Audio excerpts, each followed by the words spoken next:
बिस्मिल्लाहिर्रहमानिर्रहीम।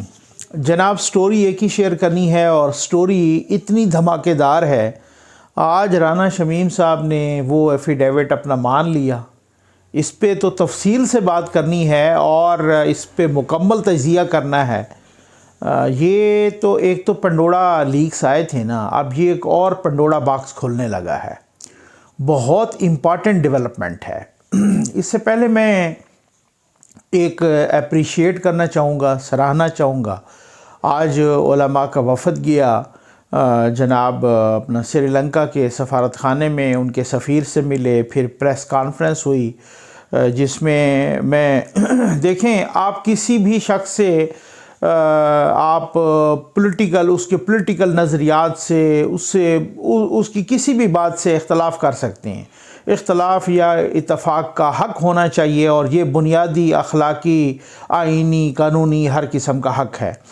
लेकिन कल से मैंने देखा ताहिर अशरफी साहब ने बहुत पॉजिटिव रोल अदा किया। कल से नहीं बल्कि 2 दिन से, जब से ये वाक़या हुआ है सियालकोट का। फिर उसके बाद वो उलमा के वहाँ वफ़द के साथ भी गए। फिर उसके बाद हमने ये भी देखा कि उन्होंने उनके जनाजे को भी कंधा दिया। उनके जनाजे को जो है ना, वो फैक्ट्री के जो मैनेजर यहाँ पर जिनको बड़ी बेदर्दी के साथ मारा गया, उनको वहाँ रवाना भी किया और वहाँ पर भी वो मौजूद रहे और स्टेटमेंट भी उन्होंने बड़े एक पॉजिटिव अंदाज में दिए। और फिर उसके बाद जो है ना, वो उलमा के वफ़द के साथ भी वहाँ पर भी गए। और ज़ाहिर है, जब उलमा के वफ़द हो, ख़ास तौर पे जब मुफ्ती तकी उस्मानी साहब जैसा एक जय्यद आलिम वहाँ पे जाके और जब इस तरह की आवाज़ बुलंद करेगा और फिर साथ ये कहेगा, वो प्रेस कॉन्फ्रेंस आपने भी सुनी होगी कि जी इनको सज़ा मिलनी चाहिए और वो स्टेट से और गवर्नमेंट से ये मुतालबा करेंगे कि भाई इनको सज़ा मिलनी चाहिए। और फिर इसका मतलब ये हुआ कि उनकी बात में फिर बड़ा वज़न है ना। फिर मैं अगर कहूँगा तो हो सकता है बहुत सारे किसी दोस्तों को ये बुरा भी लगे, लेकिन जब मुफ्ती तकी उस्मानी साहब जैसे जय्यद आलिम जो है ना इस तरह की बात करेंगे कि भाई ये फसादी हैं, ये इंतशार फैलाने वाले हैं, इनका इस्लाम से कोई ताल्लुक़ नहीं है और बात ये है कि इनको सज़ा मिलनी चाहिए, तो फिर इसका मतलब ये है कि फिर हम इससे ये पूरी उम्मीद हो सकते हैं कि किसी किस्म का मजहबी तबका या ये लोग कोई सामने नहीं आएंगे और इनके पीछे नहीं खड़े होंगे और कानून और इंसाफ को अपना रास्ता बनाने देंगे और इस तरीके से पाकिस्तान की जो बदनामी है वो नहीं होगी और इंटरनेशनल कम्युनिटी का भी एतमाद जमेगा। और ये बड़ी एक पॉजिटिव डेवलपमेंट थी, इसको अप्रिशिएट करना चाहिए। लेकिन एक बात ये भी है कि प्राइम मिनिस्टर साहब को भी जाना चाहिए था। चलें, प्राइम मिनिस्टर साहब अगर जनाज़ों में नहीं जाते, वो उनका अपना एक सिलसिला है, किसी भी वजह से उसको मैं यहाँ पे कोई वो सियासी हिसाब से या सहाफ़ती अंदाज में या मैं उस पर क्रिटिसाइज़ नहीं करना चाहता, चलो ये मौका नहीं है, लेकिन फिर भी उनको सफ़ारत ख़ाने में तो जाना चाहिए था कम अज़ कम।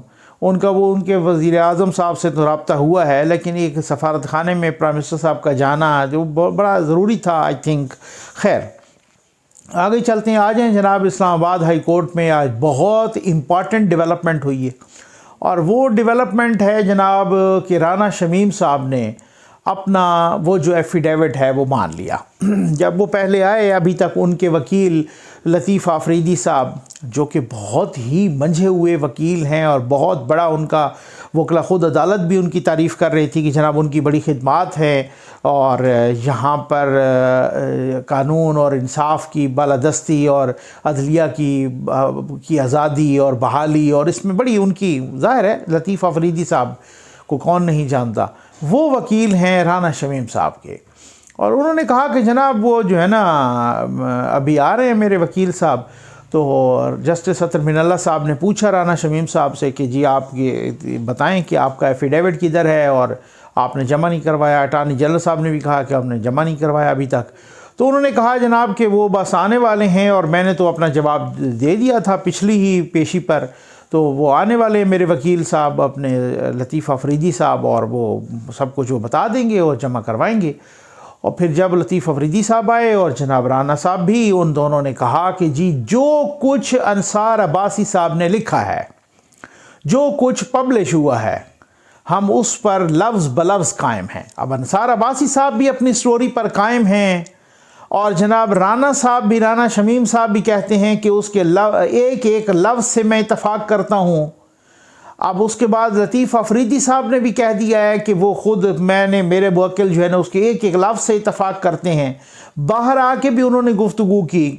गो कि अतर मिनल्ला साहब ने ये तो कह दिया कि जी आप अगली पेशी पर यानी मंडे तक, ये जो 13 दिसंबर को आप पेश करें अपना वो एफिडेविट जो है ना ओरिजिनल। लेकिन अब तमाम कानूनी और आइनी हल्के कह रहे हैं, वकला कह रहे हैं, मेरी बहुत सारों से बात हुई, वो कह रहे हैं कि अब तो ज़रूरत ही नहीं रही उस ओरिजिनल के पेश करने की।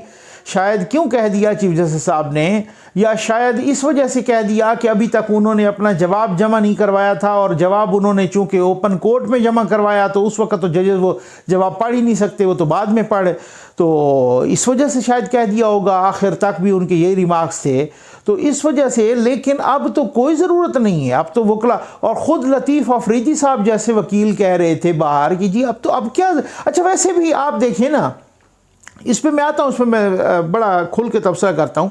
वैसे भी देखें कि अगर कोई बंदा अपना एफिडेविट देता है, उसको ओरिजिनल तो तब देने की ज़रूरत है ना कि जब वो कोई उससे मुकर जाए, या वो कहे कि जी मैं तो उस हवाले से, वो तो नहीं मुकर रहा, वो तो सिर्फ ये कह रहा है। अपना राना शमीम साहब तो ये कह रहे हैं कि भाई बात ये है कि मैंने इस एफिडेविट को लीक नहीं किया, मैंने इस एफिडेविट को मीडिया में लीक नहीं किया। मैं अगर इस तरह का होता और मैं कोई जुडिशरी पर दबाव डालना चाहता या कोई तौहीन करना चाहता, तो फिर मैं एफिडेविट अपना इधर ही रिकॉर्ड करवाता और इधर ही मैं फिर लीक कर देता।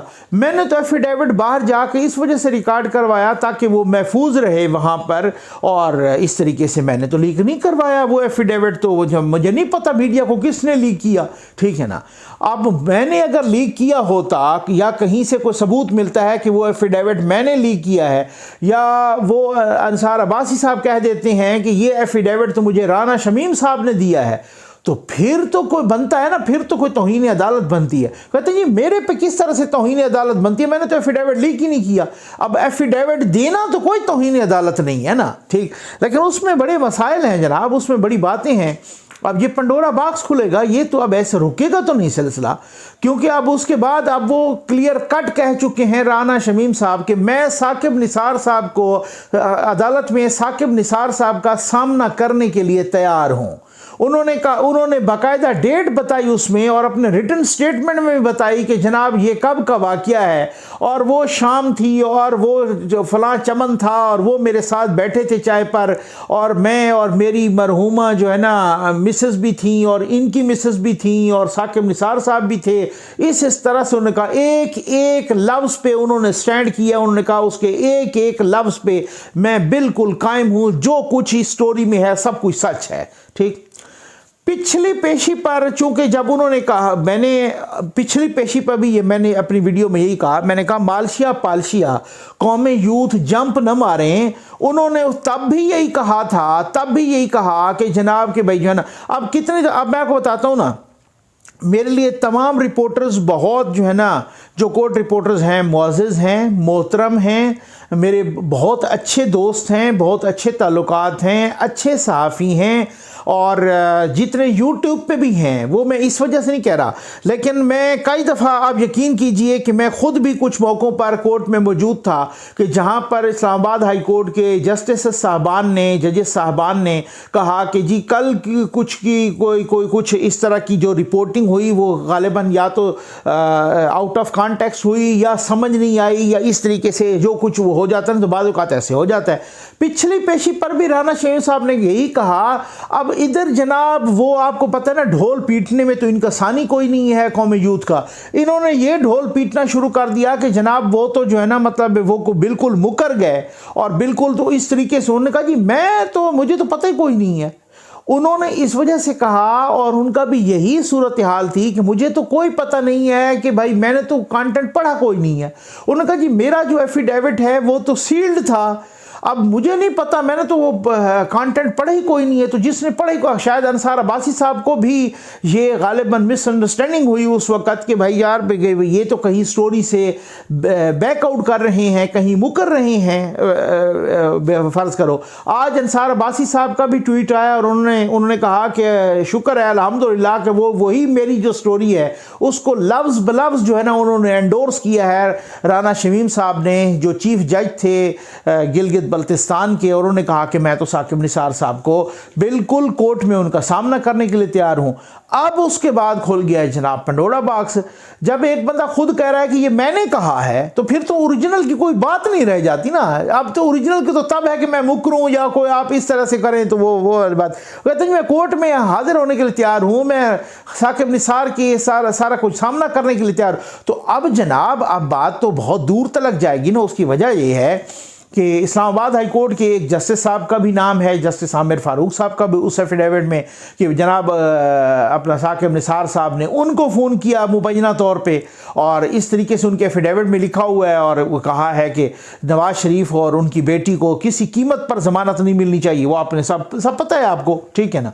तो अब बात ये है कि क्या साकिब निसार से अब बात जहाँ रुकेगी तो नहीं ना। बात तो जितना भी इसको इधर उधर लंबा किया जाए बात कैसे रुकेगी। बात साकिब निसार साहब को क्या नहीं बुलाया जाएगा, और अगर उनको नहीं बुलाया जाता तो फिर एक और सवालात उठेंगे, और अगर उनको बुलाया जाता है तो फिर वो तो आपको पता है फिर वो तो कटहरे में होंगे, और कटहरे में तो फिर क्रॉस क्वेश्चनिंग भी हो सकती है। डेफिनेटली होगी ना क्रॉस क्वेश्चनिंग, कैसे नहीं होगी, ठीक है ना। अच्छा फिर जब क्रॉस क्वेश्चनिंग हो सकती है और फिर बात बहुत आगे तक बढ़ी, और वो जो बेंच केस सुन रहा है मरियम नवाज साहबा का उसमें आमिर फारूक साहब भी हैं, तो क्या फिर उसके बाद उनको भी वहाँ से वो अलग होंगे, यानी बहुत सारे सवाल आते हैं ना, बहुत सारी चीज़ें हैं कि जब एक चीज़ आगे बढ़ी तो रुकेगी तो। अब मेरी अपनी जो असेसमेंट है और जितना कुछ मैंने बहुत सारे कानूनदानों से और ये मैंने मुख्तलिफ बाखबर ज़राए से मैंने वो किया है, तो वो यही कह रहे हैं कि अब ये बात रुकती हुई तो नहीं नज़र आ रही। ये नहीं नज़र आ रहा कि अच्छा फिर यहाँ पे इस्लामाबाद हाई कोर्ट तक भी नहीं रुकेगी, क्योंकि आज बार बार चीफ जस्टिस साहब फरमा रहे थे, जस्टिस अतर मिनल्ला साहब, कि मैं जो है ना गारंटी श्योरिटी देता हूँ, यकीन से कहता हूँ कि इस कोर्ट का जो है ना कोई किसी को कोई प्रेशराइज़ नहीं कर सकता, मेरी कोर्ट की जो है ना किसी जज को कोई प्रेशराइज़ नहीं कर सकता, कोई दबाव नहीं डाल सकता, वो कोई बाहर का इन्फ्लुएंस नहीं होता। वो ठीक है सारी बात, लेकिन सर एक एफिडेविट आया है ना, और वो एफिडेविट देने वाला बंदा डट के खड़ा है जनाब। जिसने स्टोरी छापी है अंसार अब्बासी साहब ने वो भी कायम है, तो इसको भी तो कहीं पर कोई लगाना है ना, किसी ने किसी कोने, ठीक हो गया ना। तो इस तरीके से भी इसको भी किसी ठिकाने तो लगाना है किसी चीज़ को ना, ऐसे तो नहीं दरमियान में तो नहीं छोड़ देना। तो बात ये है कि अब ये चूंकि कोर्ट में है, और अगर वो साकिब निसार साहब आ जाते हैं तो फिर साकिब निसार साहब कौन थे? वो साकिब निसार साहब कोई दुकानदार तो थे नहीं, माजरत के साथ वो चीफ जस्टिस ऑफ पाकिस्तान थे। तो जब ये एक एफिडेविट वाला बंदा खड़ा हो जाता है और वो साकिब निसार साहब कटहरे में आ जाते हैं, और फिर उसके बाद जनाब पता जाएगा कि जी अब हाँ बात सुने जनाब, और बात वो तो हल्फन वो सूरत हाल होती है। तो फिर अगर ये कुछ गड़बड़ इसमें नज़र आती है और कुछ और भी चीज़ें सामने आ जाती हैं इस दौरान, जो कि मुझे भी पता चली हैं कि कुछ और भी चीज़ें हैं जो इस दौरान सामने आती हैं, क्योंकि जब किसी ने अगर यहाँ से मुकरने की कोशिश की तो फिर कुछ और भी सबूत मौजूद हैं, और वो सबूत भी इस दौरान आ जाते हैं। तो फिर साकिब निसार साहब कौन थे? फिर सुप्रीम कोर्ट ऑफ पाकिस्तान के वो तो चीफ जस्टिस ऑफ पाकिस्तान थे ना, ठीक है ना, उस साबिक चीफ जस्टिस ऑफ पाकिस्तान है ना। तो फिर वहाँ पर तो फिर आपको पता है कि फिर वो सुप्रीम कोर्ट पर भी मुबैना तौर पे एक उंगलियाँ उठेंगी, और यहाँ पर भी हाई कोर्ट पर भी पूरे निज़ाम अदल पे उठेंगी ना। तो ये इस तरह से मामूली बात नहीं है। इसी वजह से बहुत परेशानी दौड़ गई है, इसी वजह से बहुत परेशानी की लहर दौड़ गई है।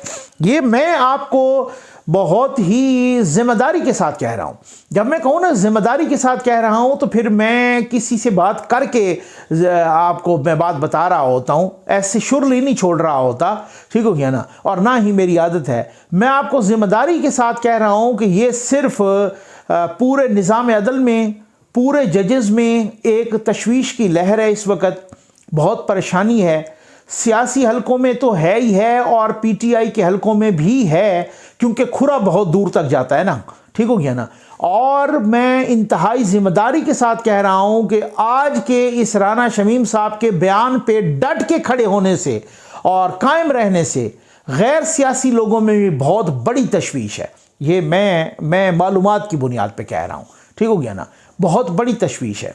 अलबत्ता उन्होंने ये भी कहा है साथ राना शमीम साहब ने कि मेरी गाड़ी का भी पीछा किया जाता है। उनके वकील अपना लतीफ़ अफरीदी साहब ने उन्होंने कहा कि इनके पोते का वहाँ बाहर भी कोई पीछा करता है। और राना शमीम साहब ने कहा है कि मेरी गाड़ी, अभी तक मुझे धमकियाँ नहीं मिली। उन्होंने बड़ा एक कैटेगोरिकली, एक बड़ा ऑनेस्टली एक बात, उन्होंने मुझे धमकियाँ नहीं मिली बल्कि मेरी गाड़ी के कुछ पीछा कर रही होती हैं। और उन्होंने तो बाकायदा ये भी कहा है कि मेरी गाड़ी का जो है ना एजेंसियां पीछा कर रही होती हैं और ये नहीं पता कि कौन सी वाली एजेंसियां हैं। और साथ उनसे सहाफ़ियों ने पूछा कि हो सकता है फिर आपकी हिफाजत के लिए वो पीछा कर रही हो, तो उन्होंने कहा ये मुझे नहीं पता, ये आप उनसे पूछें जो पीछा कर रहे होते हैं। अभी तक ना मुझे कोई कॉल आई और ना मुझे कोई धमकी मिली और ना मुझे किसी ने कभी रोका। और ये अलबत्ता हाँ ये है, ये इस तरह से होता है कि आपका कोई पीछा कर रहा हो तो 1 दिन 2 दिन आप वो नोट कर लेते हैं, ठीक है ना। और ख़ास तौर पर वो बहुत सारी इस तरह से ये है, ये फैक्ट है। और एक छठी हिस्स भी होती है कि जब इस तरह की कोई हो ना आप अनयूजुअल सी डेवलपमेंट, तो वो आपको छठी हिस्स भी बता देती है और वो आप नोट कर लेते हैं। वो बहुत सारे लोग जो अलर्ट होते हैं नोट कर लेते हैं, तो वो इसी तरह से होता है। तो अब ये देखें कि ये मामला कहाँ तक जाता है और कौन सी वाली, और मुझे रुकता हुआ कतन नहीं नज़र आता। एक बात मैं आखिरी कर लूँ और फिर उसके बाद इस वीडियो को वाइंड अप करता हूँ, और वो बात ये है कि बहुत सारे मालशिया पालशिया साथ बहुत सारे कौम यूथ के दोस्त और बहुत सारे पीटीआई के दोस्त और बहुत सारे कुछ गैर सियासी लोग भी, और ये समझ रहे कि जनाब इस तरीके से ना नून लीग या मरीम नवाज साहबा या नवाज शरीफ साहब इसको ये जनाब प्रेशराइज़ कर रहे हैं अदालतों को। अब मुझे इस चीज़ की समझ नहीं आती कि वो प्रेशराइज़ तो इस तरह कर लेंगे जैसे कोई हवाई बयान दे रहे हो ना, जैसे कोई इस तरीके से हवा में खड़े होके वो जनाब वो इस अपना कोई बयान या कोई स्टेटमेंट या कोई इस तरह के कोई प्रेस कॉन्फ्रेंस कर रहे हों और ये इस तरीके से वो कर रहे हैं और वो सारी चीज़ें। हालांकि आप ख़ुद बताएं कि यही मुतादिद लोग क्या कह चुके हैं, यही कह चुके हैं ना। ये अभी कल वाली मैंने स्टोरी की तो क्या है कि जो जनाब के इमरान खान साहब ने ये जल से जुलूस और ये सारे इस वजह से किए थे, वो जो पैनमा आया ताकि अदालत पे प्रेशर बढ़े और वो जनाब फिर जो है ना इसको टेक अप करे और इसको सुओ मोटो के तौर पे ले या हमारी कोई एप्लीकेशन सुने या ये वो हो, ठीक हो गया ना। तो इसी तरीके से वो अगर कोई ऐसा बयान आता है या कोई प्रेस कॉन्फ्रेंसेज होती या कोई जलसा करते या कोई सुप्रीम कोर्ट के आगे धरना देते, फिर तो कोई कह सकते थे कि जनाब ये प्रेशराइज कर रहे हैं। लेकिन एक बंदे ने आके एफिडेविट वो किया है तो उसको उस एफिडेविट का भी कोई इन्वेस्टिगेशन होनी चाहिए या नहीं होनी चाहिए। एक की ऑडियो आ गई है, उस ऑडियो को भी इन्वेस्टिगेशन होनी चाहिए या नहीं होनी चाहिए। एक एफिडेविट आया है, उसकी भी इन्वेस्टिगेशन होनी। जुल्फ़िकार चीमा साहब जैसा बंदा वो जो लिख रहे हैं इस तरह के आर्टिकल, तो उसकी भी कोई इन्वेस्टिगेशन होनी चाहिए या नहीं होनी चाहिए। आप मुझे बताएं कि जो खुद सीनियर जज थे जस्टिस सिद्दीकी साहब, उन्होंने जो इल्ज़ाम लगाया तो ये को प्रेशराइज करने के वो है, उसकी भी इन्वेस्टिगेशन होनी चाहिए या नहीं होनी चाहिए। जो अरशद मलिक साहब की जो वीडियो, तो उसकी भी इन्वेस्टिगेशन होनी चाहिए या नहीं। अरशद मलिक साहब को तो खोसा साहब ने फारिग कर दिया, ठीक है ना, और जनाब वो लाहौर हाई कोर्ट ने फिर उसे फारिग कर दिया। और खोसा साहब के बड़े सख्त रिमार्क्स थे, उन्होंने कहा कि आज तो हमारा सर झुक गया है और इस तरीके से वो बड़ी। और वो अरशद मलिक साहब ये वाहिद कोई दुनिया की तारीख का, अदालती तारीख का फैसला होगा कि जिसमें जज उसी फैसले की बुनियाद पर, ठीक है ना, वो जज टर्मिनेट हो गया, ख़त्म, ठीक है ना, लेकिन फैसला उसका बरकरार है जो नवाज शरीफ को सज़ा वाला। तो ये भी तो आप देखें ना, बहुत सारी चीज़ें हैं ना, बहुत सारी चीज़ों के ताने बाने मिल रहे हैं। तो क्या ये कैसा प्रेशराइज करना है कि जब लोग खुल के सामने आ रहे हैं और गवाहियां दे रहे हैं, तो फिर कैसा प्रेशराइज तो ये ना जाके धरना दे दें मरीम नवाज, वहाँ पे जाके तकरीर करें, वहाँ पर जाके रोड ब्लॉक कर दें, जाके स्टेटमेंट दें, जाके प्रेस कॉन्फ्रेंसेस करें और कहें कि जनाब अदलिया को ऐसा नहीं करना चाहिए और ऐसा। यहाँ तो ऑडियो लीक्स आ रही हैं, यहाँ तो वीडियोज़ मौजूद हैं, यहाँ अरशद मलिक साहब की, यहाँ तो एफिडेविट लोग दे रहे हैं। तो ये काहे का प्रेशराइज करना है, ये तो हकीकतें सामने खुल के आ रही हैं। और बात क्या है कि हर हकीकत को वो कह रहे हैं कि जनाब आप इसकी फॉरेंसिक ऑडिट करवाएं, वो बंदा खुल के सामने आ गया कि मैं सामने गवाही देने के लिए तैयार हूं, तो लें आप उसको गवाही, उसको भी कटहरे में खड़ा करें और उसको उससे भी हल्फिया बयान लें और उससे भी हल्फिया। तो इसकी कोई इन्वेस्टिगेशन होनी है या इसकी कोई इन्वेस्टिगेशन नहीं होनी? एक इतना बड़ा इल्ज़ाम लग जाए, वो इल्ज़ाम ऐसे ही अनअटेंडेड रह जाए, उसको कोई अटेंड ही ना करे, उसको किसी किस्म की इन्वेस्टिगेशन भी ना हो, इस तरह से छोड़ दिया जाए, इसी तरह से कह के कि जनाब ये तो इल्ज़ाम है, या उसकी कोई इन्वेस्टिगेशन, अदालती इंक्वायरी को, इस तरह की चीज़ें होनी चाहिए, या साकिब निसार साहब को बुलाना चाहिए। लेकिन असल में मामला ये है कि साकिब निसार साहब से फिर खुरा आगे वो बात तो वही है कि कोई लोग कह रहे थे कि अल्लाह ताला साकिब निसार साहब की भी ज़िंदगी का खैर करे, मामलात फिर बहुत ही कहीं गंभीर ही हो जाते हैं ना, अल्लाह माफ़ करे। उम्मीद है आपको वीडियो पसंद आई होगी। आपका बहुत बहुत शुक्रिया।